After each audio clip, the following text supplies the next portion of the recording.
deep sense of gratitude and for all of my existence. Yet I find myself asking, is it real? Perhaps not, but I'm moved to think that perhaps religion might mean acceptance, gratitude, compassion, and forgiveness. For all that is our life, we sing our thanks and praise for joys that ignite our passion for life and for suffering born so that life may continue. We sing our thanks and praise for caring, for love, for the call to give oneself, for the joyous, silent song in our inward being. For all that is our life, we sing our thanks and praise.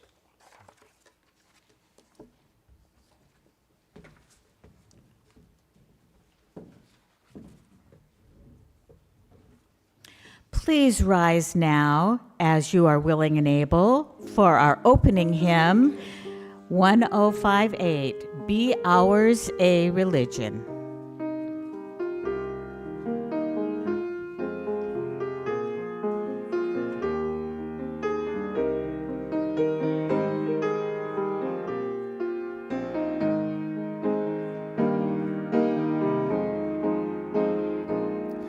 Ours a religion which like sunshine goes everywhere. It's a temple, all space, all shrines, a good heart. Its creed, all truth, its ritual, works of love. Be ours a religion like sunshine goes everywhere. It's a temple, all space, its shrine, a good heart, its creed, all truth, its ritual, works of love. Let's try that again. Here we go. Be ours a religion which sunshine goes everywhere. It's a temple, all space, its shrine, the good heart, its creed, all truth, its ritual, works of love.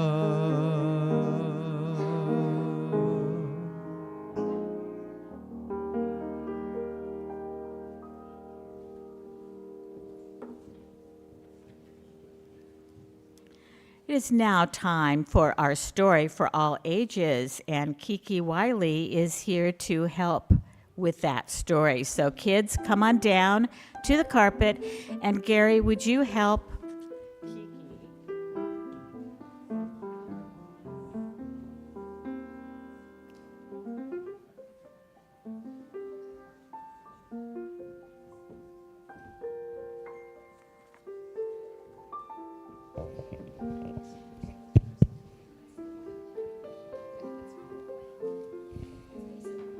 Thank you, Gary. Morning, everyone. Hi. We're going to start with a question. And who thinks they know what a pagan is?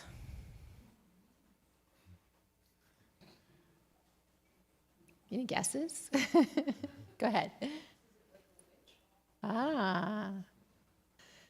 Yes. However, it really is anyone who's not a Christian. So when I grew up, I feel like my parents may be called unruly people pagans. Whether it's the pagan wheel of the year that happened long before the calendar that we all know, January, February, March, with the days counted out. And it was organized around the solstices and the equinox, which you all know I talk about all the time.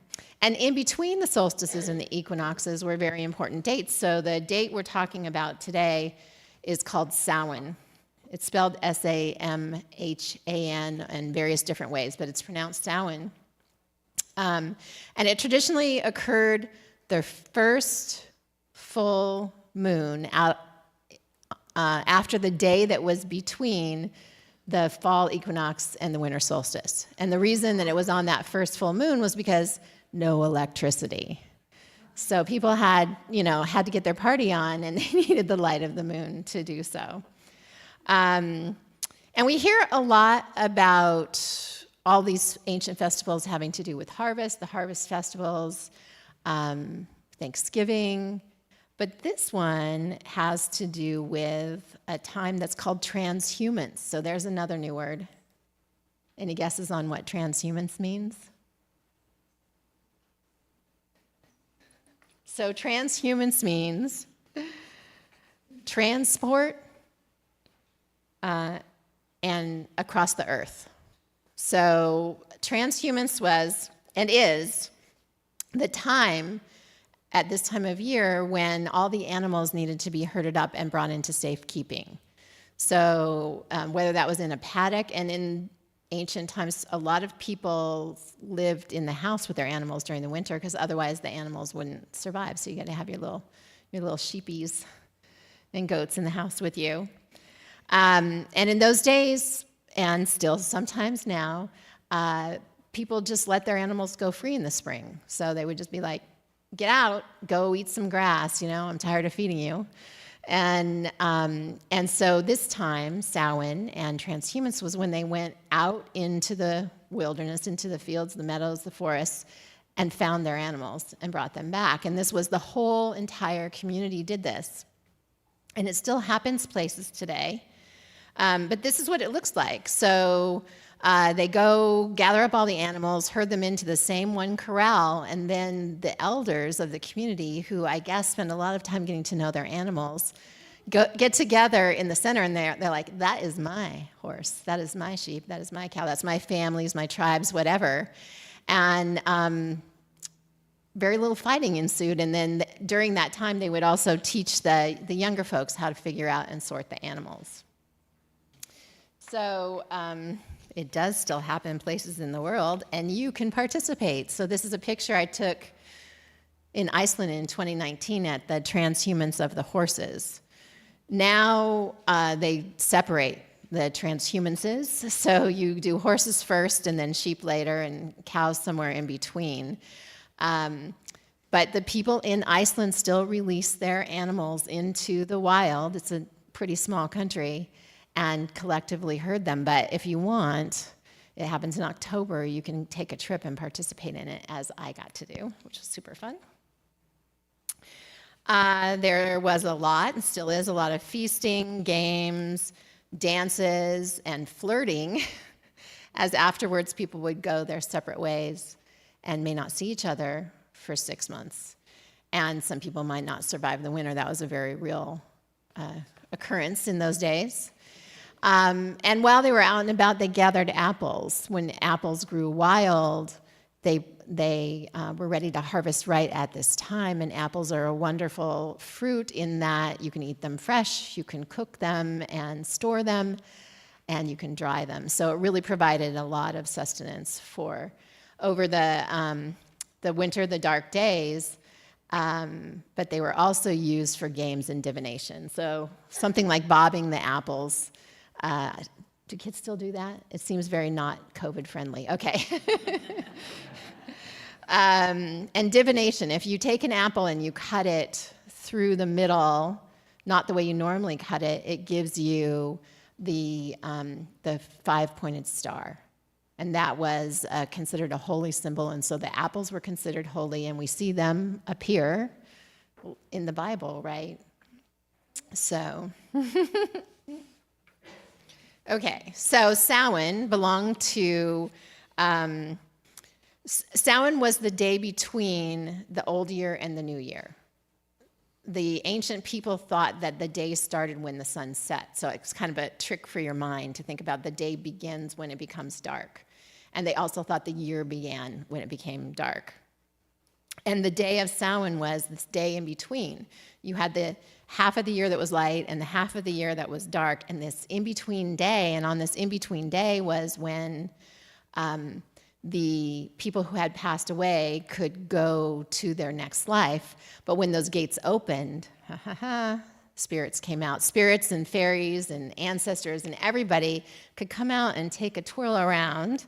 And so people had these passage tombs, which I've talked about before, and the gates, they had thresholds. So they think of this time as a threshold between times. And even though a lot of the other pagan holidays are aligned with different gods and goddesses, everybody gets to participate in Samhain. And people were a little worried that maybe they had some ancestors or, some spirits that might be up to no good and whisk them back to the underworld with them when the gates were closing. So they dressed up, and that's where dressing up comes from. They dressed up so the spirits and the ancestors could not recognize with them. And this tomb lights up on the morning after Samhain. So ideally, maybe so that all those spirits could find their way quickly home and get out of our hair. And that tomb was built 6,000 years ago. Yeah. So, okay, wrapping it up. About 1,000 years ago, Pope Gregory III moved the Catholic All Hallows Day, that's now called All Saints' Day, from May to October to coincide with Samhain. Just couldn't get those pagans to give up their holiday, so let's just make it Christian, or try. And then 600 years later, with the Spanish colonization, we see the indigenous Dia de los Muertos summer celebrations, a completely different tradition with roots in Aztec belief systems, moved to November, so it could be incorporated with All Souls Day, All Saints Day, and then they had to add All Souls Day, so it made sense for the people who were participating in the Dia de los Muertos tradition. So, and it wasn't until about 200 years ago that Halloween, it was All Hallows Day, and then it was Eve of Hallows Day, and then it was Hallows Eve, and then it was Halloween. So it just morphed over time. But it was brought to America about 200 years ago, so it's not that long ago in our collective tradition. So whether you celebrate Samhain, Dia de los Muertos, All Saints, Halloween, All Hallows Eve, or all of the above, it's nice to consider how these festivals tie us back through hundreds of generations to our ancient ancestors. And then this morning, I was a little chilly, and I ran to the closet, and this shawl was made by my grandmother, and I was just thinking about the generations. So now I'm a grandmother, and I can give it to my granddaughter. And we don't always have something to hold on to physically to connect us to past generations, but we have these holidays and traditions, and if we understand their meaning and their beginning, and we think about hundreds of generations of people have been doing this, and it's nice to connect with them on these days. Thank you.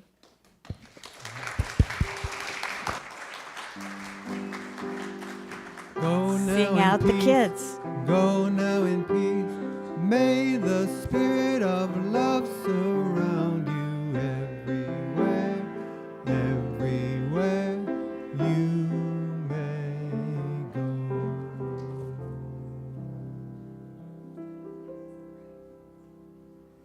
Thank you, Kiki. It is now time for candles of joy and sorrow. Join us now, if you like, to share personal joys or concerns. Come forward to light a candle from one that is already lit in the candle bowl, and briefly share your thoughts, or light a candle in silence.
final candle for all the unspoken joys and concerns.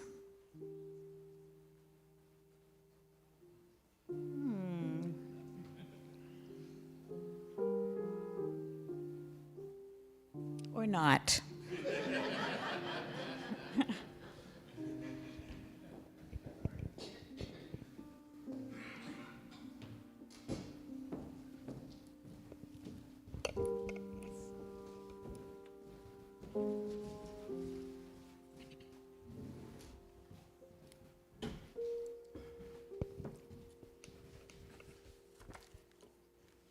I invite you into a mood of prayer or meditation, whichever works better for you. And the words that I've chosen today come from Barbara Peskin, who incidentally was my minister when I lived in Evanston, and part of that time was when I was going to Meadville as a student in Unitarian Universalist ministry. In this familiar place, listen to the sounds of breathing, creaking chairs, shuffling feet, clearing throats, and sighing all around. Know that each breath, movement, the glance meant for you or intercepted, holds a life within it. These are signs that we choose to be in this company, have things to say to each other, things not yet said, but in each other's presence still, trembling behind our heart's doors. These doors closed, but unlocked. Each silent thing waiting on the threshold between unknowing and knowing, between being hidden and being known. Find the silence among these people and listen to it. Breathing sighs, movement, holding back. Hear the tears that have not yet reached their eyes. Perhaps they are your own. Hear also the laughter building deep where joy abides, despite everything. Listen, rejoice, and say amen.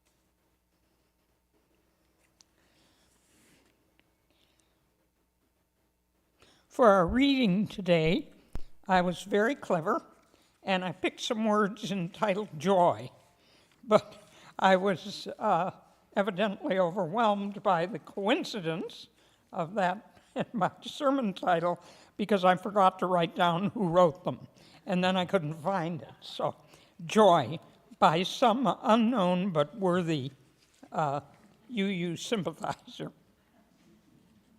I've been wondering what the morning glories know. Is it envy that compels these vines to strangle other flowers arising in their paths? Or perhaps self-preservation to climb these walls, forsaking humbler beings, winding greedy stems around the trellis in their angry pursuit of light? Still, every morning, basking in their spiral shadows, I want to believe that there is something more, this fevered yearning to open purple flowers, yield bold-throated glorias to the sun, that in the blaze of afternoon curl petals softly into shyness. And every morning I plead with the dew-moist buds to know their secret joy, to open and close without holding to surrender all delight, to sing, I am completely yours, over and over again. And now it is time for us to settle in for our centering hymn, which today is number 1031, Filled with Loving Kindness. Will you rise as you are comfortable and join in with joyful singing?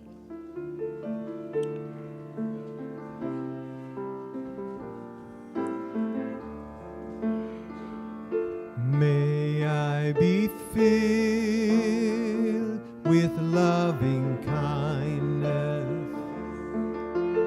May I be well. May I be filled with loving kindness. May I be well. May I be peaceful and at ease. May I be whole. Let's now say you. May you be filled with loving kindness. May I be, may you be filled with loving kindness. May you be well. May you be peaceful and at ease. May you be whole. May we be filled with loving kindness. May we be well. May we be filled with loving kindness. May we be well. May we be peaceful and at ease. May we be whole.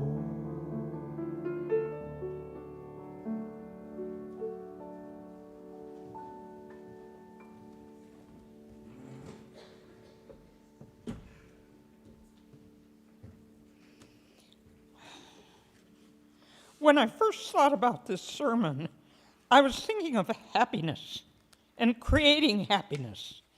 But I quickly recognized that some people, that might sound a bit frivolous.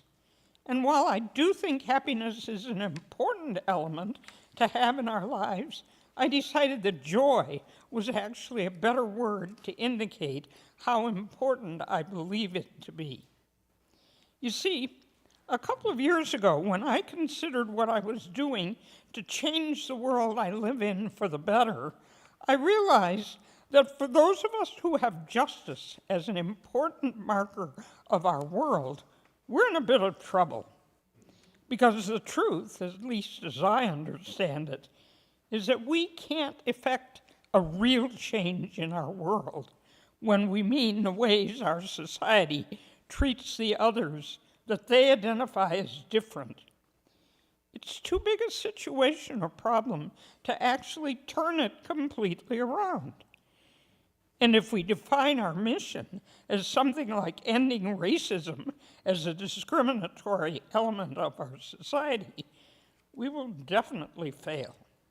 How devastating will it be to band together with those who believe that this problem is a blight upon our world, to work diligently to alleviate it, and then only to realize eventually that no matter what we have accomplished, the problem itself remains a part of the world we live in. Because there will always be some people in our society that believe and act on the belief that some of us are more worthy than others due to the external factors we were born with. And for those who are faced with that discriminatory, rejecting view from those in their own environment, it's a pretty devastating place to be, not noticeably made better by you and me if we are down the road and out of sight. For that person of color, the LGBTQ individual, or other person who visibly is different, they are living in a world that has not just rejected them, but is also punishing them. Now, of course, all this doesn't mean that we shouldn't work to end racism or whatever problem we have chosen to focus on. Of course, we need to continue to stand up for equity, tolerance, and inclusivity, and against the other ways in which our society discriminates against those who are treated badly because of their race, ethnicity, or identity. We certainly can't say, well, because we can't eliminate prejudice relating to those things, we will just ignore it. But in addition to whatever work we do on one of those too big to handle elements, we need something to offer the world that will impact those we touch in a positive way. Perhaps that something will become the very thing that allows us to go on and continue the fight. It becomes a place where we can succeed. For sure, I want something that I'm working on to have a good outcome so that I am encouraged to continue to fight the good fight. I asked myself, what legacy would I like to leave to those I impact? And I thought about how I'd like to focus on making joy a significant part of how I touch the world I live in. Because if I can bring joy into the lives of those around me, if I can make it an option that they find room for a focus on joy in their lives, I will leave my world a much better place than I found it. Maybe not perfect, in fact, certainly not, but definitely better. I believe that it ultimately leads to a better way of relating to life, and that can certainly be a positive. So let's spend a few minutes talking about what we mean by both happiness and joy. Wikipedia says, before I became a minister, I was a teacher, so I turned back to these things. Wikipedia says, happiness is a positive and pleasant emotion, beginning with contentment. Moments of happiness may be triggered by positive life experience or thoughts, but sometimes they may arise from no obvious cause.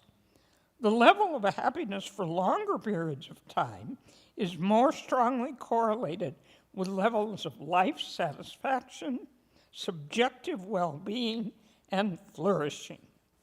As with any emotion, the precise definition of happiness has been a perennial debate in philosophy. Joy is identified in the dictionary as a feeling of great pleasure and happiness that comes from success, good fortune, or a sense of well-being. Gladness, something that gives joy, or is a joy to behold. And as I read further about this, I learned that there are 3 types of joy. First, there is hedonism. It is a matter of raw, subjective feeling. A happy life maximizes feelings of pleasure and minimizes pain. A happy person smiles a lot, is ebullient, bright-eyed, and bushy-tailed. His or her pleasures are intense and many. Her pains are few and far between. The second type of joy is desire. Desire theories hold that joy is a matter of getting what you want. And the third type is objectivist theory, which lodges happiness outside of feeling and onto a list of truly valuable things in the real world.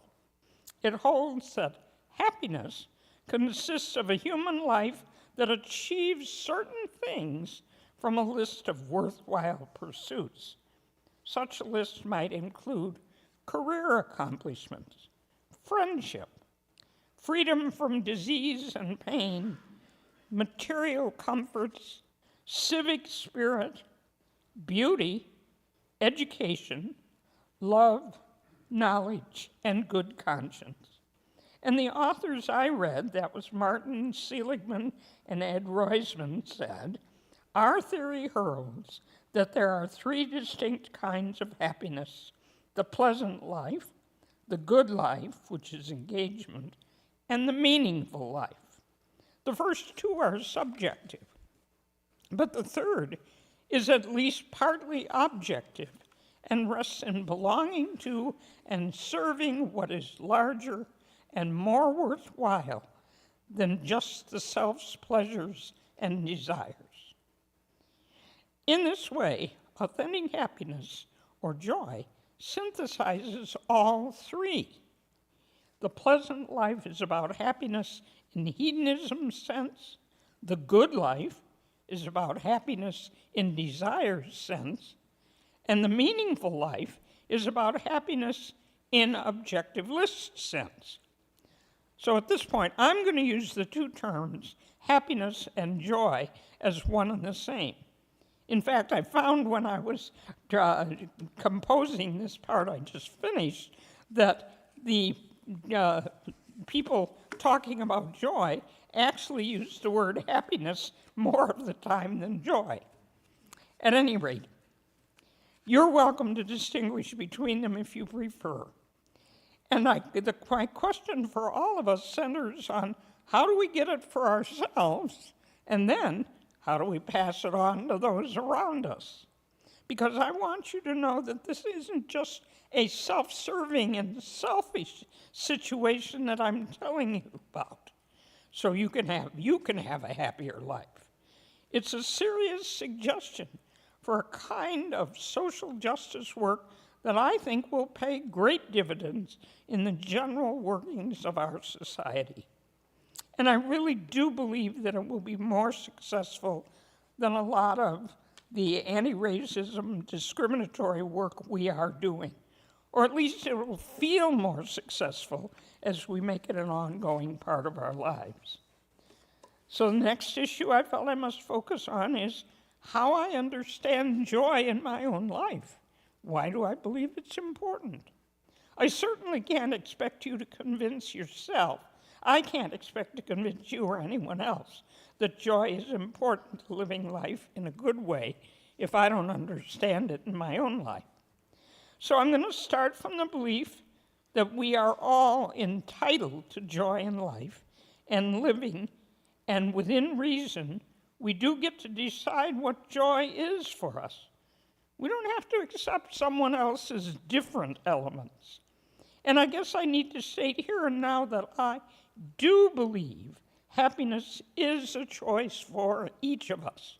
Henry Miller said, "Every moment is a golden one for him who has the vision to realize it as such." And if we are clear that we aren't limiting it to hedonism, we will see it in a much wider and more meaningful place in our lives. I've already talked about the idea that having happiness as a major part of life means recognizing that we're not just talking about pleasure or contentment. We're talking about worthwhile pursuits, not just fun. For instance, while pursuits will contain things like career accomplishments, meaningful friendship, and that includes love, freedom from disease and pain, civic spirit, beauty, education, and knowledge, among others. You, of course, will add anything to that list that you consider important to a meaningful life. Once we have looked at the larger definitions around joy and happiness, we can realize that everyone, no matter what their specific circumstances, can find joy, even when life is difficult, when things don't seem to be going the way we would most like. We can cultivate joy by remember what is going well, what we most want to accomplish, and what our life contains that is useful, encouraging, and meaningful, in whatever sense of that word we choose. And I'll give you, for instance, I was driven, I'm not driving anymore, and I was driven over here today by Uber, and while I was watching out the window on the way, I was noticing that it was another beautiful California day, that it's, I was driving through attractive areas, and I could choose to pay attention to that, and to know that that was joy. And even when life is difficult, when things don't seem to me to be doing what we want most, remember, it's not just about hedonism. It includes the work that each of us must do regarding our own life. And that is to identify what it is that brings joy to our life. And we don't get to back out of it all by saying, right now things aren't going my way, so joy isn't really something I can claim. The truth is, you need to come to terms with the idea that having joy in life is largely up to how you decide what gives you pleasure, meaningful engagement with others, and a sense that what you do, how you're spending your time and energy, serving what is larger and more worthwhile than just the self's pleasures, all of those things, all of that creates joy. Even on our worst days, there will be something for us to feel happy about. It's up to you to decide what you will focus on, the happy stuff or the other stuff. And then you can evaluate the specifics of your own life. Emily Dickinson said, "Find ecstasy in life. The mere sense of living is joy enough." And just so you don't decide all of this is a wasted mental effort, Marcus Aurelius said, "Your mind will take the shape of what you frequently hold in thought." So I do recommend spending considerable time on joy instead of complaints. When I have thought through all of this and spent some time in gratitude for the joy my life holds, when I've recognized that I get to choose to have that be true in my life, even when it's most difficult, I can recognize that I am in charge and choose to have this be a significant part of my life. And then I believe that I can add the work of spreading this to others who may either not recognize that it's a factor of life or who feel that they can't make the choice to live joyfully. And I'm sure you'll be glad to know that it's not going to take a great deal of time for me to explore this aspect of creating joy. Basically, I'm going to assume that, like me, you want some of your joy to come from nurturing relationships in your life, empowering others to find their own joy, and appreciating what you might learn from interacting about all of this with them. Once you've recognized your version, the battle is mainly there. First, of course, you will be a walking, talking advertisement for the benefits of living from a joyful place. Your approach to the world, to the specifics that are part of your life, even the difficult ones, or maybe especially the difficult ones, and the equanimity with which you deal with daily life will serve as guideposts for anyone with whom you are in contact. Secondly, your benevolent interest in how others live their lives and then relating positively to those people will bring some joy into their lives. I'm also assuming that you want to relate positively to those in your world, because that is certainly more joyful than being an unrelenting critic. And that, coupled with your own focus on living joyfully, may be all it takes to spread joy to others. While you are building relationships, which is one of the chief foci of creating joy, you are offering joy to your companions by asking them what most recently brought joy into your life, or by asking them what is particularly joyful in the story that they're telling you. And of course, by recounting your own joy in experience. Now, I do know that you may encounter a recalcitrant one occasionally, someone who refuses to acknowledge any joy in their current existence. It wouldn't be realistic to assume that everyone you meet will have decided to live their life joyfully, but without preaching at them or rejecting their version of what life is about, you can compassionately mention how sorry you are to hear their story, and that you hope for the better as time goes on. I'm not suggesting that this needs to be a contest with a winner and a loser, but rather that you file away for future reference the possibility of some further work with the recalcitrant person, but at another time. Perhaps you can approach them joyfully and appreciatively about the relationship you share with them.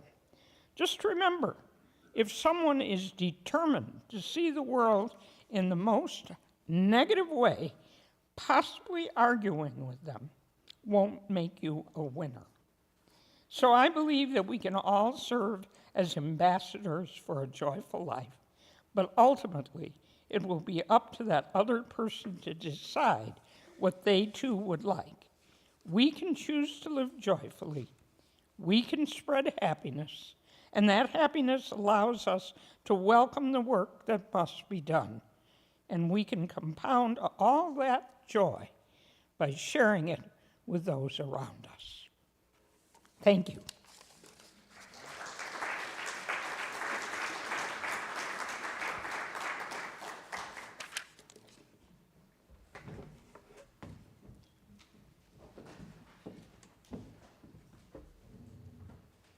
Thank you, Reverend Karen.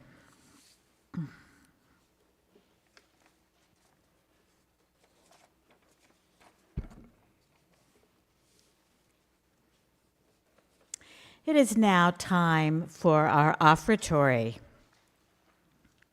Generosity is one of the spiritual values that we recognize as central to our well-being. You are now invited to participate in the blessing of giving as the ushers come by. Your gifts will be gratefully received. Thank you.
How about, with a sense of joy, join me in reciting our affirmation of gratitude.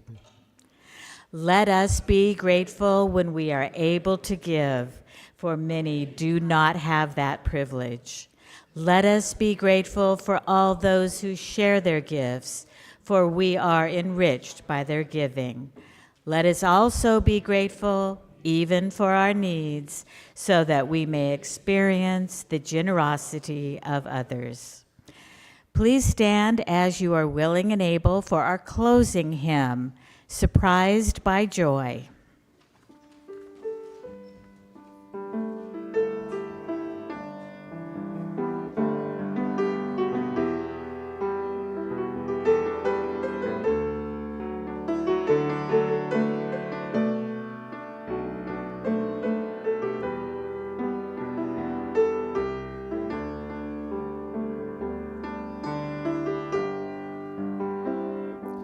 Surprised by joy, no song can tell, no thought can compass. Here we stand to celebrate eternal love, to reach for one another's hands. Beyond all other gifts is this best gift alone to mortals given, the love of parent, love of friend, attunes our hearts to bliss of heaven. Faith, hope, and love here come alive. Life's deepest treasure is made known when in forgiving, giving all inseparably, two are as one.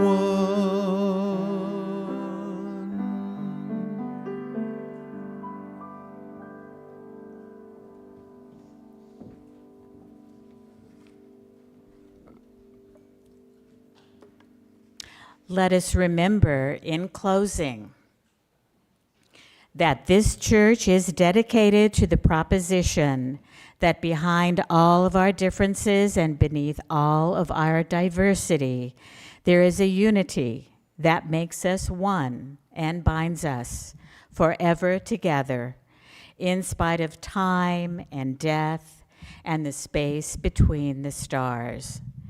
We pause in silent witness to that unity.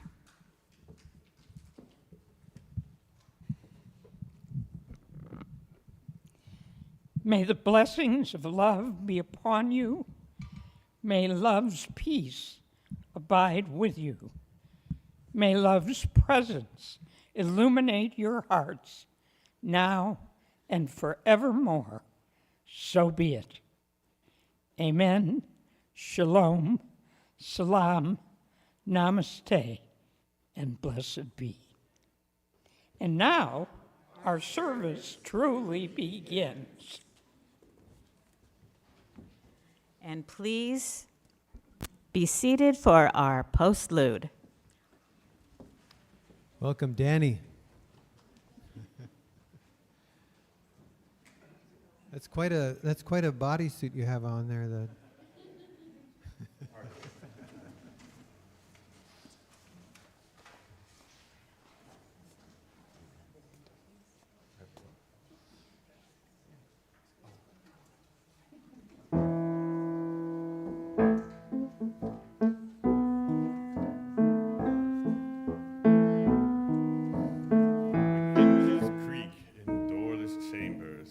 Strange and frightening sounds echo through the halls, whenever candlelights flicker, where the air is deathly still.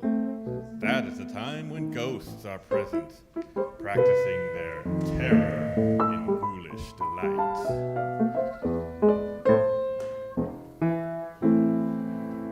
When the crypt doors creak and the tombstones quake, spooks come out for a swinging wake. Happy haunts materialize and begin to vocalize. Grimming ghosts come out to socialize.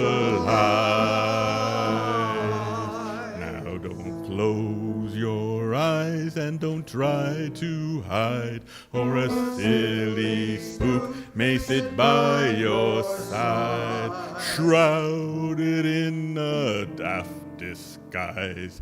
They pretend to terrorize. Grimming ghosts come out to socialize.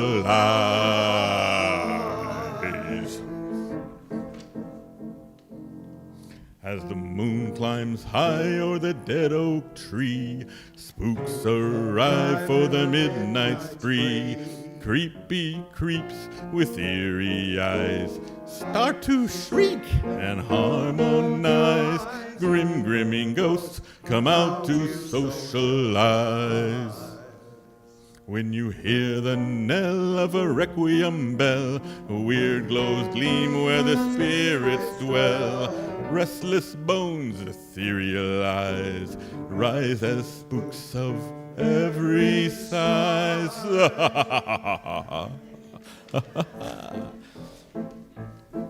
When the crypt doors creak and the tombstones quake, spooks come out for a swinging wake. Happy haunts materialize and begin to vocalize. Grimming ghosts come out to socialize.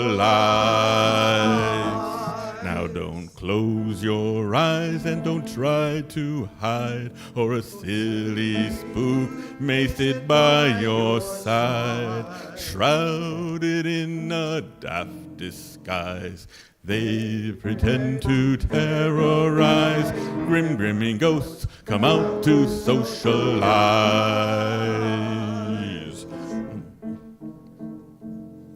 As the moon climbs high o'er the dead oak tree, spooks arrive for the midnight spree. Creepy creeps with eerie eyes start to shriek and harmonize. Grimming ghosts come out to socialize. When you hear the knell of a requiem bell, weird glows gleam where the spirits dwell. Restless bones, ethereal eyes, rise as spooks of every size. If you would like to join our jamboree, there's a simple rule that's compulsory. Mortals pay a token fee. Rest in peace, the haunting's free. So hurry back, we would like your company. Hurry back, hurry back. Be sure to bring your death certificate. If you decide to join us, make final arrangements. We've been dying to see you.